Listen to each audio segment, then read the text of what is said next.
1994వ సంవత్సరంలో శంకర్ దయాళ్ శర్మ గారు అని మన భారతదేశానికి రాష్ట్రపతిగా ఉండేవాడు. ఆయన ఒమాన్ అనే దేశానికి వెళ్లారు. ఒమాన్ ఆ దేశానికి మస్కట్ అన్న ప్రదేశం రాజధాని. జనరల్ గా భారతదేశ రాష్ట్రపతి వెళితే అక్కడ ఉన్న ప్రెసిడెంట్ రావాల్సిన అవసరం లేదు, ప్రోటోకాల్ అని ఒకటి ఉంటుంది. కానీ ఒమాన్ యొక్క రాజు ఎయిర్పోర్ట్ కు వెళతాడు. వెళ్లి ఆ విమానం ఆగిన తర్వాత ఆ మెట్ల మీదకి వెళ్లి లోపలికి వెళ్లి శంకర్ దయాళ్ శర్మ గారిని రిసీవ్ చేసుకుని కిందికి తీసుకొచ్చి ఒక పెద్ద కారు ఆయన కోసం వెయిట్ చేస్తుంటుంది.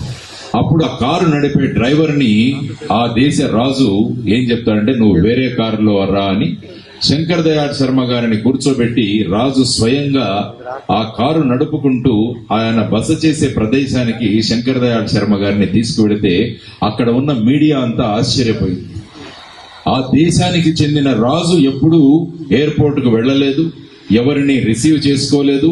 ఈ రెండు కాకపోగా డ్రైవర్ సీట్ లో కూర్చొని ప్రెసిడెంట్ ను తీసుకుని విజరాడు. ఈ గొప్పతనం ఏంటి, ఆయన గొప్పతనం ఏంటి అని మీడియా అడిగితే ఆయన అన్నాడు, నేను పూనాలో కాలేజీలో చదువుతున్నప్పుడు శంకర్ దయాళ్ శర్మ గారు మా టీచర్, ఆయన మాకు చదువు చెప్పారు. కాబట్టి నాకు చదువు చెప్పిన మహానుభావుణ్ణి నేనెప్పటికీ మరిచిపోలేను.